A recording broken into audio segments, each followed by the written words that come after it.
Hi, everybody. I'm Karen Leland. I'm the president of Sterling Marketing Group, and I'm a branding and marketing strategist. And actually, I came to this whole area of personal branding because for about 20 years, I was a very traditional management consultant, and I did large-scale cultural change programs and executive coaching in corporations, a lot of customer engagement, employee engagement, and I started noticing that the best managers were those that really had a strong personal brand. And so I got very interested in this whole topic and this whole area. Today what I do is I work with three different kinds of people. I work with solo entrepreneurs who run their own businesses, but it's usually one-person shops, but they're very, very successful, so they're high-end entrepreneurs, and they're looking to position themselves as thought leaders in the marketplace through their brand and through their activity. So I work with those kinds of people. I work with small businesses that are looking to develop a marketing plan and a branding plan to get their word out. It includes everything from startups to small businesses that are doing 20 or 30 million a year. And then I work with executives in large corporations and managers in Fortune 1000 companies and Fortune 500 companies who are really looking to have their personal brand be well established, either within their company or within their industry.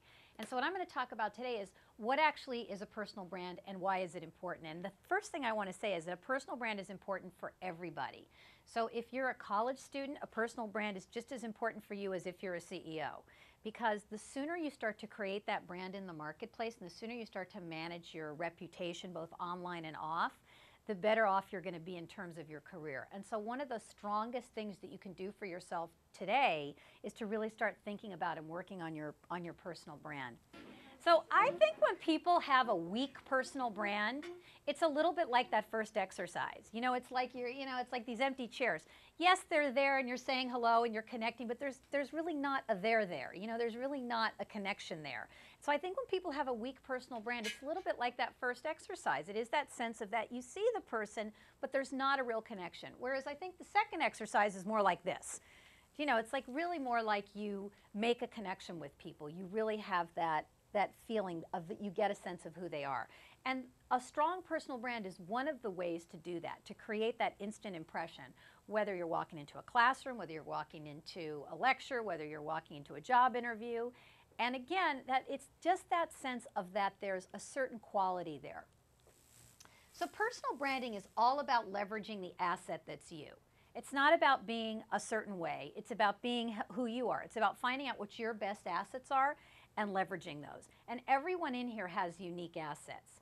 So even if you're all finance majors and you're all going into the same subject matter and you're all going into the same field, everyone in here has, and I know that's not the case, but everyone in here has unique attributes. Everyone in here has unique assets. And what personal branding is about is understanding what those assets are and leveraging them.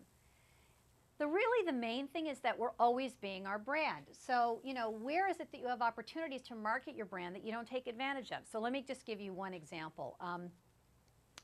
So there was a woman who was working mid-level manager in a company, and just the way it worked out, she would often get on the elevator at the same time as the president, just because of the meeting schedules. So she would get in the elevator, and the president would invariably say to her, "How are you? I'm fine. What are you up to? What's happening?" And she would say something like, "Oh, well, we're having really bad weather right now this week. You know, it's raining or it's snowing. Oh, it's been really hot out." And at a certain point, she realized that every time she got in the elevator with the president and he asked her how she was or what was going on, she would talk about the weather. So how was she branding herself to the president? What was her brand? The weather girl, exactly. And she realized she was not doing this. She was not taking advantage of that opportunity to build her brand. So the next time she got after she realized that, the next time she got in the elevator with the president, he said, "How are you?" She said, "I'm great. My team is working on a really interesting project." And he'd say, "Oh, what's the project?" And then she'd tell him about the project. Well, she did this consistently for about 6 months, and then 6 months later, he created a special team to look at an aspect of the business, and she was one of the people he included on it. Right? So the problem is that we're always being our brand. I got interviewed by I forget which magazine, but it was one of the big women's magazines the other day about, do people need a personal brand when they're dating? Which I thought was a really interesting question, because in a way, if you think about it, you really have an opportunity to use your personal brand wherever you are, wherever you go. And so the question is, where do you have an opportunity to market that brand that you're not taking advantage of? So I want everybody to just take a minute, and for the people that are watching the tape, you can do the same exercise along with us. Just take a minute and jot down on a piece of paper, or just in your mind come up with, what is one area right now where you have an opportunity to market your brand where you're not taking full advantage of it? And I'm going to ask everybody to just jot that down or think of one. Now again, when I say marketing your brand, I'm not talking about obnoxiously walking in with a sandwich board and, hey, I'm here. I'm talking about really understanding what your unique brand is and being able to talk about it in a way that's powerful.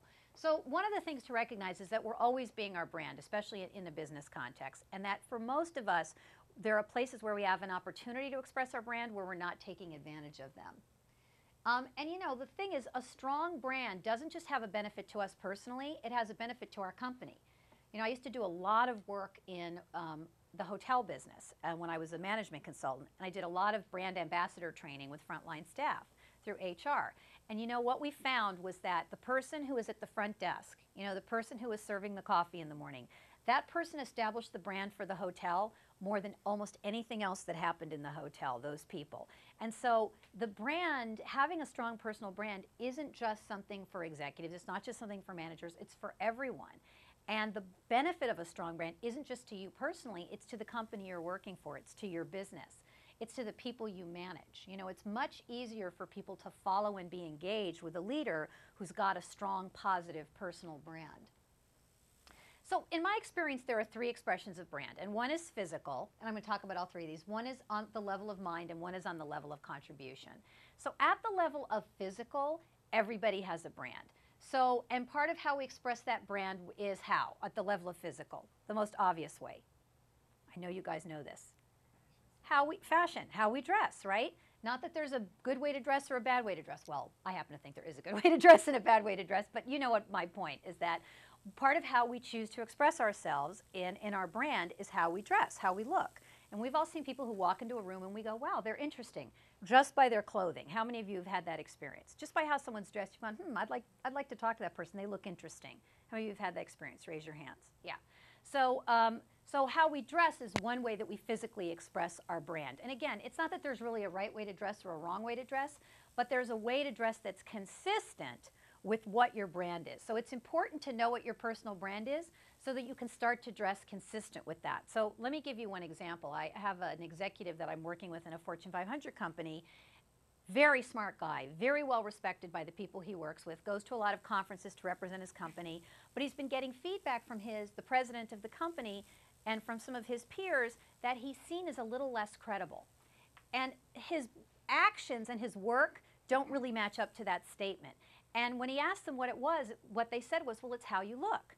This guy had really long hair, he dressed in kind of funky clothing, and so we had this conversation because I was doing some personal branding coaching with him.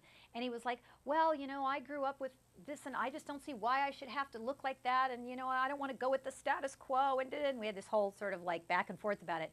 And finally I said, look, I don't really care how your hair looks or how you dress. That's your personal business.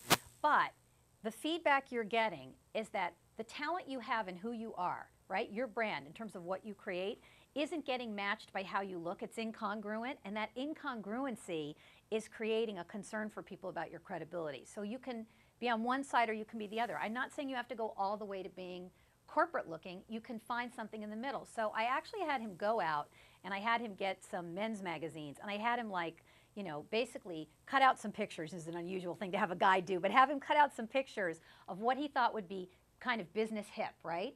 And he came back and he was like, oh my God, I realize I can do this. I realize that I can have a look that works for me, but is still true to who I am, but also represents my brand more. So he went, he had his hair cut, he got some new clothes, he changed it but he changed it up in a way that still was authentic to him. And I spoke to him like a few weeks after that. He goes, Karen, you cannot believe the difference in how people are responding to me. He said, I'm any better at my job than I was before, but people are responding to me completely differently. So in terms of brand, yes, we express our brand at a physical level, but it's all physicality. If you have a business, your brand is expressed in your materials, right? Your marketing materials and how they look. If you have a business, your brand is expressed in your website and how your website looks and how your website comes across. If you have a business, your brand is, whether you're your business or it's, you know, a larger business, your brand is expressed in your marketing materials, in the way things look, and the way your product looks. And so brand gets expressed very often at the level of physical. So that's one of the ways that we express it. The other way that we express our brand is through the level of mind. And what I mean by the level of mind is I mean the way we articulate and talk about either our personal brand or our business brand. So the way we articulate our brand and talk about what we are, who we are, and what we bring to the situation is one of the ways we express our brand. And it's interesting because most people either end up on one of two sides of the coin. They're either in what I call brand confusion. So you say to somebody, the famous cocktail party, right? Question, what do you do? And, you know, they're all over the map, they're unclear, they're hesitant, they're unfocused, you don't really get what they do. And it's not that they can't say what they do, like I'm a lawyer, or I'm a doctor, or I'm a management consultant. But if you say, well, what kind of work do you do? Tell me about your work, or tell me about, you know, how you do your work. A lot of people stumble around through that, right? They don't know how to clearly articulate what it is that they're really working on or what it is that they're really doing. And then the other thing that happens is some people get into brand complication. So there's brand confusion, and then there's brand complication. And these are the people who can tell you what they do and what they're about, but it's too complex, it's too detailed, it's hyper-focused, it's verbose. So they can do it, but it takes them an hour, right? These are the people that just go on and on and on. So somewhere, most people are somewhere between brand confusion and brand complexion, or complexity. And the idea is really to be able to articulate in your own mind and then to other people very clearly what your personal brand is, what it is that you're committed to, what it is that you bring to the party, etc. So we're going to do a little exercise just to sort of give you a taste of this. I mean, I usually do all-day seminars on this, so I can only give you a little tiny taste, but the exercise will help. And again, the people who are watching this, please do the exercise because it'll give you a sense of what we're talking about. So everybody has been in a restaurant that looks like this, right? Especially in New York City where there's booths. And what happens is usually there's another booth behind you. So you can't see the people behind you in the next booth, but sometimes you can overhear their conversation. As everybody relates to this, right? Okay. So here's what I want you to pretend. I want you to pretend that it's a year from today, and it's really important that you go a year forward. Okay? So go a year forward from today. I want you to pretend that it's a year from today, and you're sitting in the booth at a restaurant, and you happen to hear a group of your colleagues talking about you. Okay? A group of your colleagues are talking about you. And I want you to write down three things. I want you to write down what would you want to hear them saying you do. In other words, what's the activity that you do, right? So I'm running a global HR department, but whatever, you know. So what's the activity that you do? And try to make it full sentences. What are the qualities that you bring to your work? So actual qualities, you know. He's really always on top of his game, and you can count on him to get the job done. You know, those are qualities. And then the third thing is, what are the results that you produce? So if you were sort of listening in on these people talking about you a year from today and they were colleagues, what would they be saying about what you do, the qualities that you bring, and the results that you produce? And what I'd love it if you could do is write them sort of as sentences rather than just as one words. And I'm going to give you a few minutes to do that, okay? And same thing for the people watching on the tape. Take a few minutes to do this, and then we'll resume. What were some of the qualities? Ingenuity and optimism. Okay, ingenuity and optimism. So let me just use that as an example. Does everybody see how that's a very distinct personal brand? Like if what you're representing is ingenuity and optimism. It's not better than representing, you know, out-of-the-box thinking and something else. It's just different. But that's a really clear brand. Like a lot of mine is clarity and structure, right? A lot of my brand is bringing clarity and structure to clients. So it's really good to know what those one or two or three qualities are that you're really looking to bring. The way I talk about that often is what's the weather you bring with you. So, you know, when you show up, whether it's in a class or a speech or for a job interview or working with people, what's the weather that you bring with you? I produce competitive dancers and satisfy parents. Okay, great. So here's the thing. We're always managing our brand in action in three different ways. Our personal brand always is reflected in three different ways. The way we're being, and the way we're being is the contribution that we make, the character that we have, the qualities that we bring to things, right? That's part of what, that way that we're being is really a big part of our brand. Then there's what we're doing. And what we're doing is the services that we offer, the processes, whatever it is that we're offering, the actual action that we're doing. And then there's what we're having, the results or the outcomes or the impacts that we're producing. right? So when we have results and impacts and outcomes, that's what we produce. But we've all known people that are really strong in this, but weak in these two, right? Or really strong in this, but weak in this one, or really strong in this, but weak in these two. And the truth is that the strongest personal brands are people whose brands show up in action in the contribution they make. They're very clear about the contribution they're making, or the character, the quality that they bring to something. They're very clear about the service that they're offering or the processes that they're offering. And they're very clear about the results, the outcomes, and the impacts that they want to produce, and they produce those. The people with the strongest personal brands do all three. And the reason that I bring this up is because often people think of a personal brand usually just in this area, like somebody having personality, right? Like, oh, that person, you know, Steve Jobs, he's got such a big personality, or Donald Trump, such a good brand because he has a strong personality, or Martha Stewart, such a strong brand.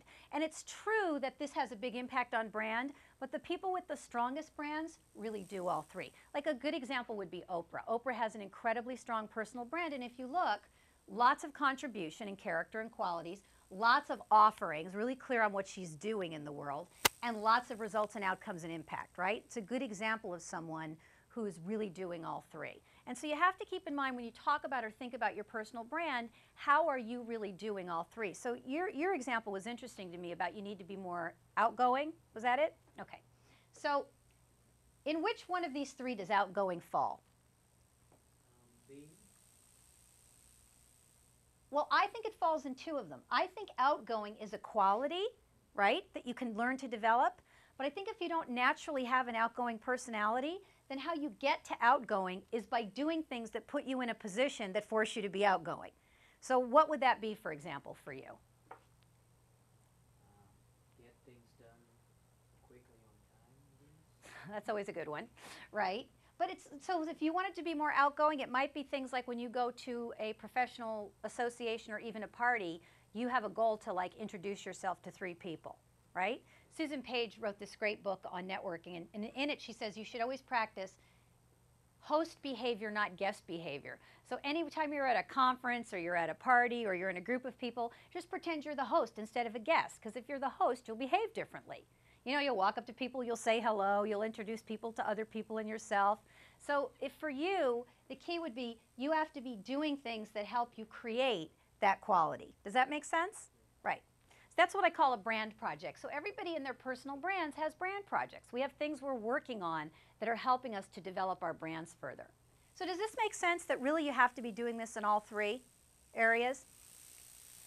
So there's 6 elements you want to consider in your personal brand. Actually, there's more than 6, but I'm just going to cover 6 in this particular conversation. And one is an anchor statement, and that's kind of the go-to description of who you are and what you do. So that's really when people ask you, what do you do? You know, you say, even if it's just, you know, I'm a student and I'm studying X, you're really letting people know sort of the anchor of what you do. Then there's your unique branding proposition. So what is it about you or how you do what you do that makes you unique or special? What sets you apart? You know, what is the quality that you really bring that sets you apart? And then what's your brand tone and temperament? So what's the promise that happens by being around you? So what's the thing that when you show up you can always count on? Like, you know that person in the class who's always the person that's organized? And when you want something done, you give that job to him or her because they're the one who's organized, right? That's sort of their brand tone and temperament. That's the mood that they always bring.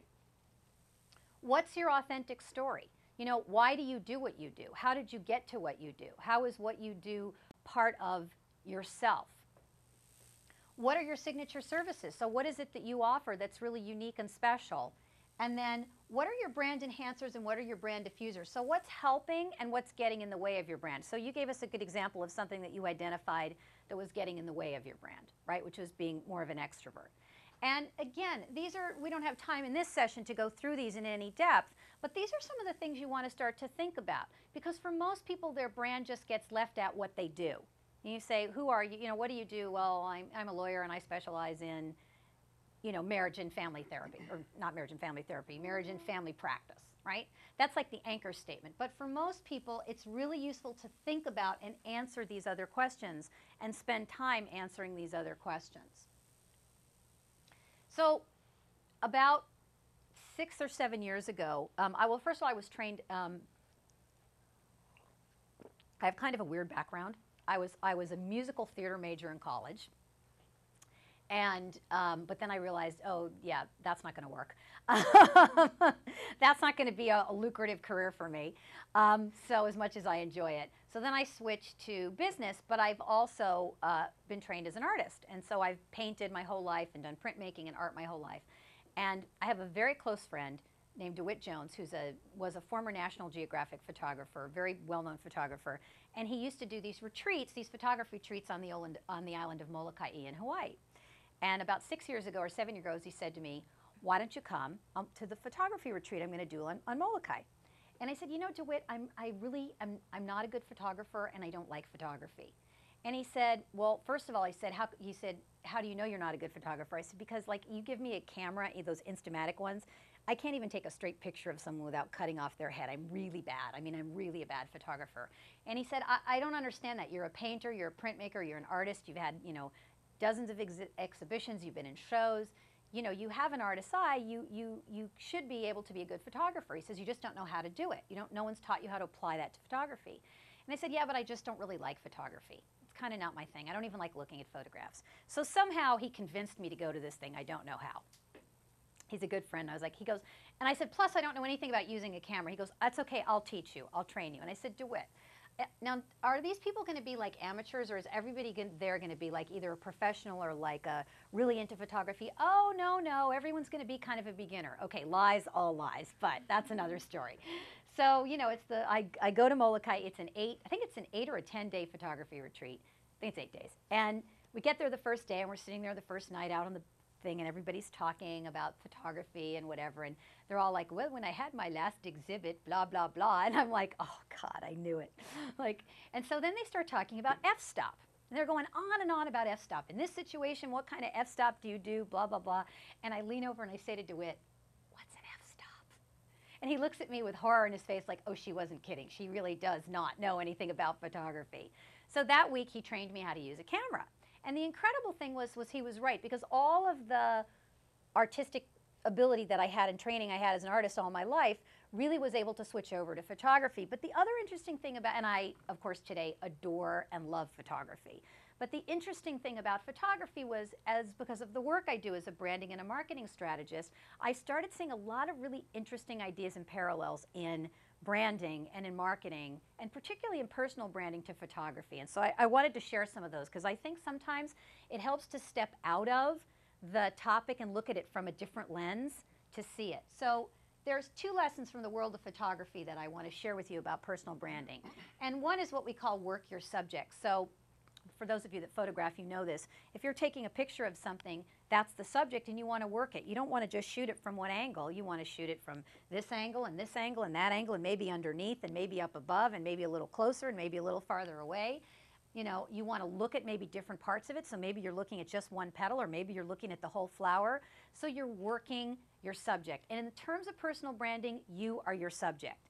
And so there's all different ways you have to be able to look at yourself and articulate who you are and talk about who you are. Again, back to this list, each one of these ways is like a different way to look at yourself, or a different way to talk about yourself, or to talk about your brand. So in the world of photography, working your subject is one way. And I'm actually going to show you some photographs as an example.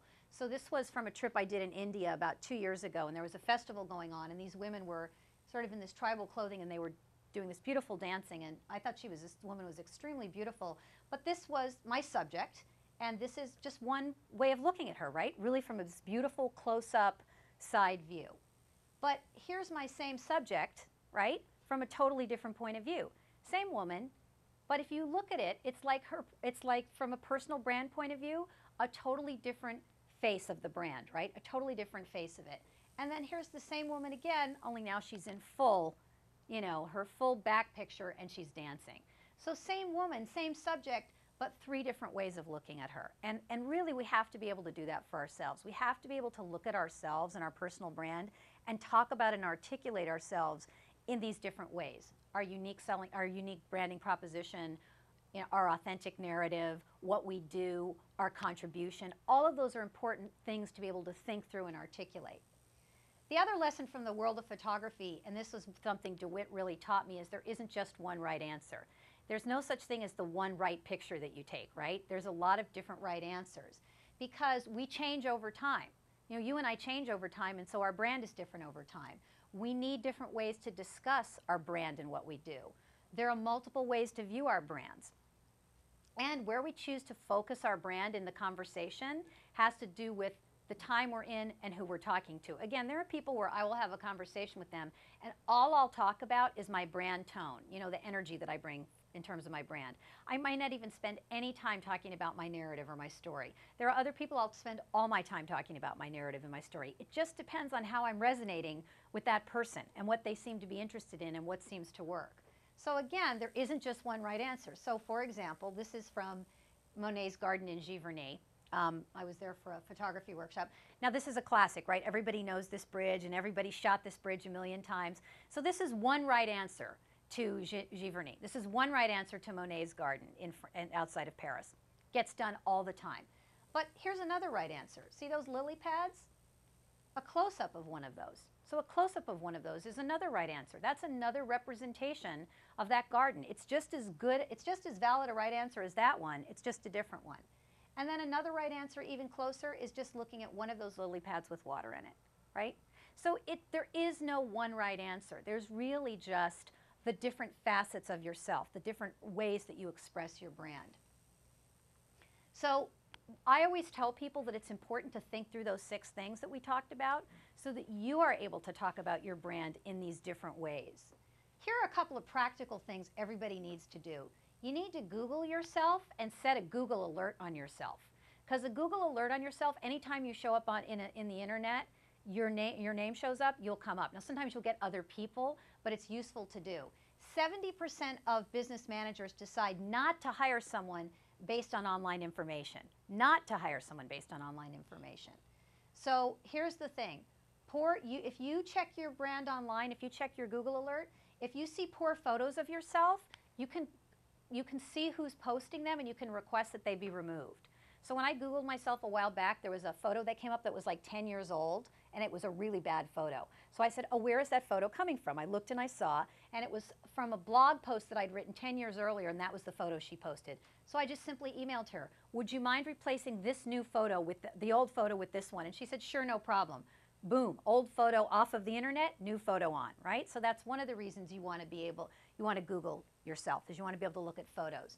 You also want to remove, if you have been silly enough to make any negative comments about your boss, your teachers, or your job from a social media site, you want to go on the social media site and remove those negative comments. Employers see that, and it does great damage to people when they see that people were snarking about somebody they worked for or people that they went to school with. It's actually very damaging to people. I sit in HR offices all the time where they say, well, you know, we Google that person and you should see what they wrote on their Facebook about blah, blah, blah.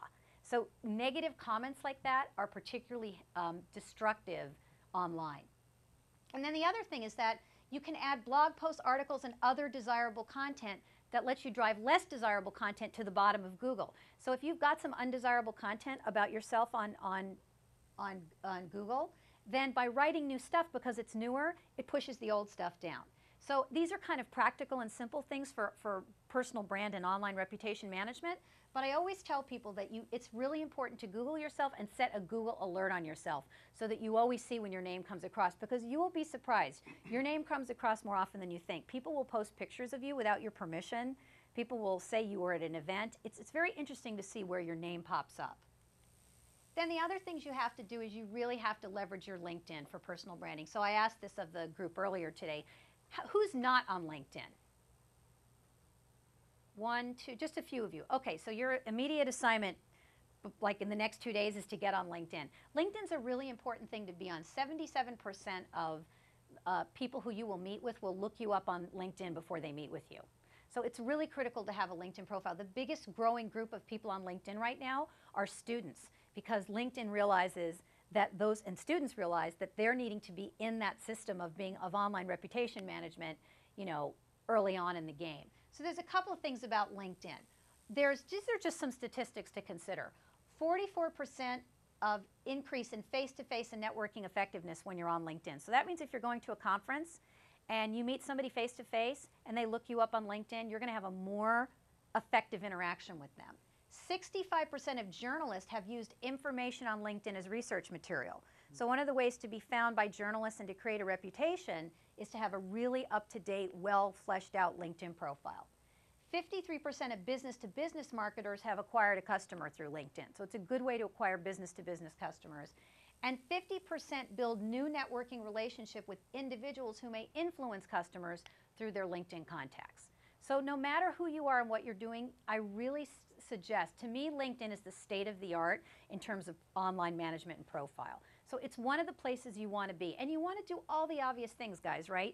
You want to have a professional picture on LinkedIn. You don't want a picture of you slamming back a tequila shooter or getting out of the ocean in your surfboard.